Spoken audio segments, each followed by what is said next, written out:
Hello guys, welcome back to my YouTube channel Shivam Rax. तो आ गए हैं एक और ज़बरदस्त करेक्टर लेकर, वोरी इम्पोर्टेंट करेक्टर लेकर आ गए हैं युक्टेशिया का आपके लिए। तो वीडियो बिना टाइम वेस्ट किए स्टार्ट करते हैं। Give a character sketch of Eustacia Vye. मैं आपको बता दूं, वीडियो स्टार्ट करने से पहले, युक्टेशिया वाई जो है the return of the native की हीरोइन है।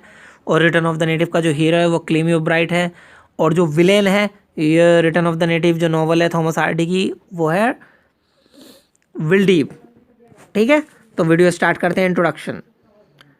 Euctasia Y is the heroine of the novel Return of the Native, which is written by Thomas Hardy. There are many characters in the novel, but the character in this novel, but हाँ sorry, ये गलती हो गया। तो मैं आपको starting से बता रहा हूँ। There are many character in the novel, but the character of Eustacia Vye is very impressive. She is the main attraction in the novel. She is ambitious girl who loves first to विल्डीप. पहले विल्डीप से प्यार करती है, लेकिन बाद में marriage करती है क्लेमी ओब्राइट से, under the evolution of going Paris. मतलब पेरिस जाने के उद्देश्य से वो विल्डीप को छोड़ देती है और क्लेम से शादी कर लेती है. And the dramatist has presented, और ड्रामेटिस्ट ने उसे प्रेजेंटेड किया है विद वेरियस करेक्टरिस्टिक, बहुत सी चारित्रिक विशेषताओं के साथ, विच आर गिवन बिलो, जो निम्नलिखित है. हर फिजिकल अपीयरेंस, उसकी शारीरिक जो बनावट है वो क्या है, देखिए.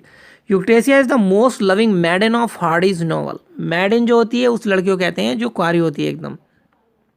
She is rare and dark and beautiful. She is rare and dark and beautiful and intense creature whose hair closes, जिसके जो हेयर होते हैं क्लोसेस आपस में रहते हैं, ओवर और forehead like night fall. Night fall की तरह उसके जो हेयर होते हैं ना माथे पर पड़े रहते हैं. एस्टिंग्यूशिंग द वेस्टर्न ग्लो. और बस इसका मीनिंग आप खुद निकाल लेना. बहुत ज़्यादा तारीफ कर दी थॉमस हार्डी ने यूक्टेशिया की. She is the first seen through the eyes of Diggory Venn. सबसे पहले डिगोरी वेन ने उसे देखा था. She is the daughter of a band master of regiment. He took drinking and soon died. वो जिसका पिता जो था वो बहुत शराब पीता था और जल्दी मर गया. Her longing for love and her pride. Euctasia wanted to beloved by someone at the extent of madness. Love was to her only tonic when Vildiv meets. जब विल्डीव उससे मिलता है after having failed to marriage Thomasin. समझ गए क्या मतलब? जब थोमासिन से विल्डीव की शादी नहीं हो पाती है तो वो यूक्टेशिया से तब मिलता है. He attracts towards her greatly. She is full of pride. She says, वो कहती है, I will not beaten down by an inferior women like her. समझ गए मतलब? मैं एक ऐसी लड़की की तरह जीवन व्यतीत नहीं करना चाहती हूँ लाइक हर, उसकी तरह. मतलब थोमासिन की तरफ ये इशारा कर रही है. Having scene विल्डीप. विल्डीप को देखकर she fall in love with him, उसके साथ प्रेम करने लगती है. And she can not bear the thought that Vildeep might fall in love with Thomasin. All these shows that Euctasia is a woman of faculating desire. Her frustration, उसका तनाव. Euctasia cannot satisfy with the changing occupation of Clemmy O'Brien. She does not like his fudge cutting. We do not accept a woman who had been dreaming of a luxury life in fashionable life would be able to adjust herself to a rural life as a fudge cutter's wife. समझ रहे हो? समझ लेना, मैं बता देता हूँ कि वो एक ऐसी औरत थी जिसका प्रेरिस में घूमने का सपना था, और वो जब क्लीम की आइज़ में प्रॉब्लम हो जाती है, आई साइड वीक हो जाती है उसकी, तो वो एक फर्ज कटर बन जाता है, जिसकी वाइफ यूक्टेशिया थी. यूक्टेशिया को ये अच्छा नहीं लगता था कि कोई मुझे फर्ज कटर की वाइफ कहे. क्या होता है फिर?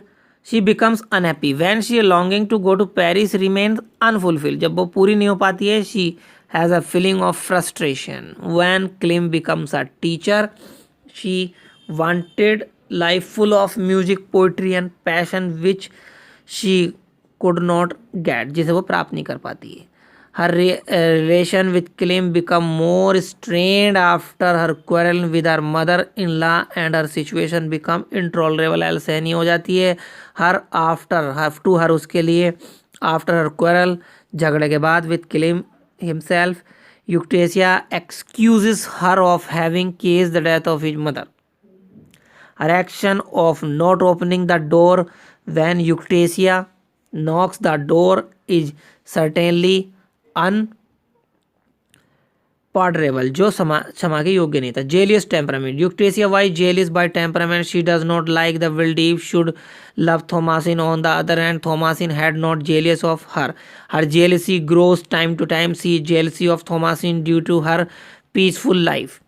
She is easily excited when someone speaks against her. When her husband Clem accuses her of having caused the death of his mother, she is excited and in excitement में, गुस्से में, तनाव में, she decided to leave her husband. ये love नहीं है, leave है. ठीक है, LEAVE, लीव हर हस्बैंड, अपने हस्बैंड को छोड़ देती है. Her splendid ambition.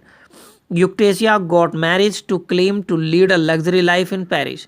Along with it, she might be devoted to her.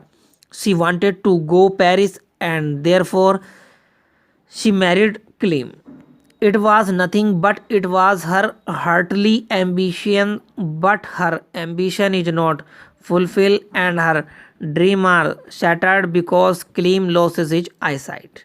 Her hatred for Igdan he. She cannot consider himself to her life on Igdan Heath, for which she feels a keen hatred. The longingness of her life on Igdan Heath makes her miserable. Beside this, इसके अलावा she desire, उसकी जो इच्छा थी, fashionable life of Paris. Paris में जाने की उसकी फैशनेबल लाइफ थी. हर ट्रेजिक डेथ, कैसे मरती है. She takes another false step when she along with Wildeve escape, जब वो इसके विल्डीव के साथ भागती है दूसरा गलत निर्णय ले लेती है. फ्रॉम इग्डन हीथ से. She accept Wildeve her lover. She falls into a fool. A few critics says that her death in a suicide because she does not like to lead a dishonorable life. But her impulsiveness is the cases of a tragic end. Her mistake determined her destiny. Conclusion to sum up our point, it can be said that Euctasia was a tragic heroine of novel The Return of the Native. Tragic heroine है कौन सी novel की, the return of the native.